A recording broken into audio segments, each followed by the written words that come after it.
to the deepest secrets of different bills. At Uncle Demi, you need it, I got it listed, yeah. You wanna make it, I'll show you just how to make it, yeah. I got all the rarest bills, and I ain't done yet. Went from the finish to making bills like a prospect. Flow space and slashes to catching us with a lot of threat. You keep the medals cause the right one's coming up next. Only scratch the surface, still they try to drag my name in dirt. They try to bring me down, see me winning, you ain't like me.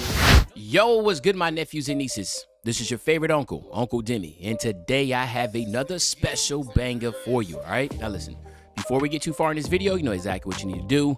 Make sure you drop a like, and let's get this video to at least 1,000 likes. That'll definitely push the video to the recommended. And furthermore, if you haven't done so already, make sure you subscribe. I'm by far the hardest working YouTuber in the 2K community, and hopefully you can appreciate the 9 a.m. and the 5 p.m. daily uploads, and you can show that appreciation by dropping a like and subscribing, all right? Now, let's get straight into this video. So today, my nephews and nieces, what we're gonna talk about is how you can make the facilitating finisher. Again, you know, the facilitating finisher at small forward has basically always been like that token build for the prime LeBron James build. So of course, this is why obviously I think that this is the best way you could make a LeBron James build in the park. And so anyway, we'll hop right into it. You do want to go small forward here. Obviously, it doesn't matter if you're right or left-handed. You want to go with the Hall of Fame finishing and the Hall of Fame playmaking. So this build is definitely going to be able to dribble and get to the basket. And that's what makes this build really, really powerful. You do want to go pure speed here. I mean, obviously you could go speed invert, but in the grand scheme of things, you want to be as fast as you possibly can. So we're going to go there. And then what we're going to do here is this. We're going to max out our close shot, our driving layup, our driving dunk. And this time we're actually going to upgrade our standing dunk, because I think that standing dunk around the basket is very important for a build that's limited in shooting. So you do want to make a living around the basket. So you definitely want to have that ability to be able to get those easy standing dunks. And then what we're going to do here is max out our mid-range, our three-point shot, our free throw, then go 57, excuse me, 57 on a shooting. That's going to give us 10 shooting badges, all right? Then all we're going to do here is just max out our pass accuracy and our ball handle. That's going to give us 22 playmaking badge upgrades. And then, of course, here we're going to max out our perimeter, our lateral quickness, our steals, our defensive rebound, and then that little remaining on the offensive rebound, that's going to give us 6, okay? So what you're looking at is 18, 10, 22, and 6, okay? So basically what you're looking at is a really, really, really good offensive build. It does have a good 6 defensive badge upgrades that could definitely help out. If you are hitting level 39 every season, definitely should maybe want to put a little bit more into your shooting and defense, depending on how you want this build to be. But regardless, it's a really solid build. Like, what it's going to be able to do is just going to be game breaking, okay? So again, 18 and 22 is what we're looking at. That's going to be the big ones there. Now, body type, you do want to go built because we do want to lower this weight, okay? We do want to stay 6'7", just to stay in that like truth of a small forward build. And then you want to go ahead and get your weight all the way down to 180 pounds, okay? All the way down. See, that's going to give you the fastest possible version of this build at 6'7", okay? Then your wingspan, you know you got to max it all the way out to an 89. So now let's talk about a few things here, okay? So you do get a +8 to your physicals. You get a +4 from 95 to 99 overall. And then you get the other +4 by doing either of these 3 things, okay? So either A, going to my career. Now you do want to play every single game until you become a starter. Now once you become a starter, you do want to sim out the rest of the regular season and of course play every single playoff game. And then after that, you will get the Gym Rat badge. And then of course you have option B, which I consider the best option. That is going to the Gator facility. You want to talk to the guy at the entrance. He's going to give you a quest and say, hey, hit level 40 in whatever season you're currently in. Well, guess what? We're currently in season 8. If you hit level 40 in season 8, you will get the Gym Rat badge for that build. But you can also get it for every build you have currently made.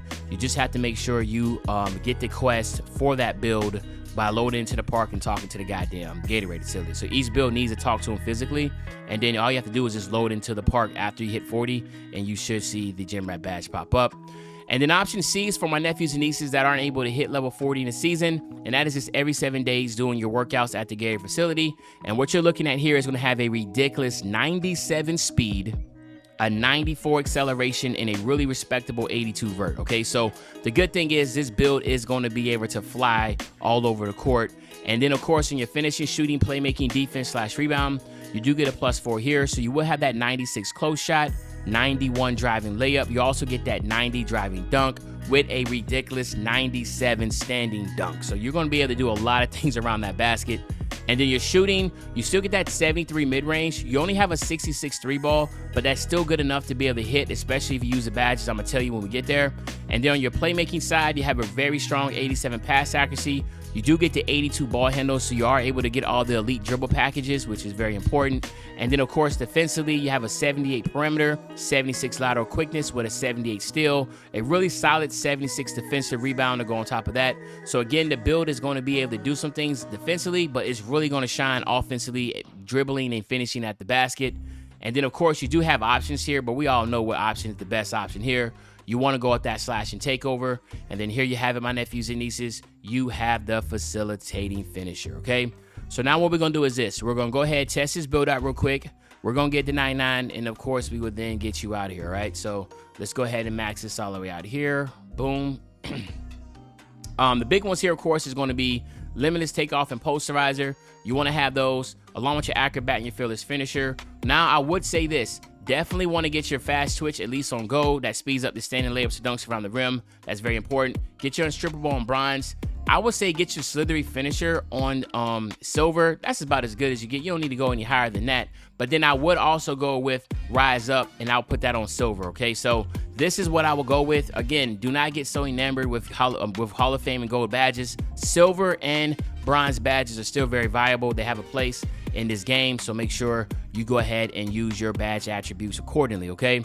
And then on the shooting side, there's a couple options here, but I say sniper, stop and pop. That's going to be the two big combinations you can use there. And then, of course, a lot of people love to use the blinders because that's something that pops up a lot if you're able to dribble like that. And then what you can go with that bronze on Deadeye or catch and shoot or whatever, or maybe Lucky 7, okay? So this is the option. But there's also another option for my nephews and nieces that aren't really trying to stop and pop. Rhythm shooter and sniper is really good, but now you don't need blinders because you're not going to get a lot of that in front of your face.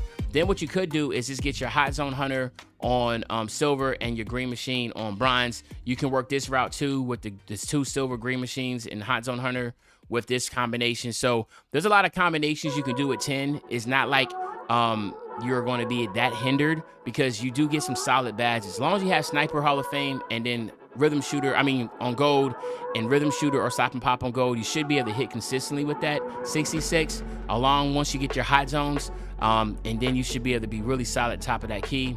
Playmaking, obviously you want to go quick chain, quick first step, handles for days. You do want to get that unpluckable on silver. Obviously tight handles is going to be the go-to animations to make sure people can get stunned. Get that bell out just in case on bronze. Now, if you're going to run a lot of threes, then I would obviously say get hyperdrive on gold. That's very important when transition going down the court. So this is a really good setup for me. Me personally, I think would be a good setup to rock with. You could even go lower here, and then if you want to try to go with these two badges and then go with your bullet passer on silver, or you can even drop your tight handles to gold and get bullet passer on gold, just depending on your play style. 22 is more than enough. And then here, of course, clamps and pick dodger if you're going to be playing on ball defense. If you're not going to be playing on ball defense or you run under a lot of randoms, you probably want to go with this route. But if you have some more flexibility, you can also go rebound chaser, rim protector, chase down artist combination with pick dodger or you can just go ahead and go clamps on gold and go that route too. So there's some options here. But there you have it, my nephews and nieces. This is the facilitating finisher build. Hopefully you enjoyed the video. If you did, just make sure you drop a like, you subscribe to the channel, and as usual, your favorite old head Uncle Demi. I'll be back really soon on the banger. You know, when I say be back soon on the banger, you know exactly what day I'm talking about. I'm talking about tomorrow, man. I'm out.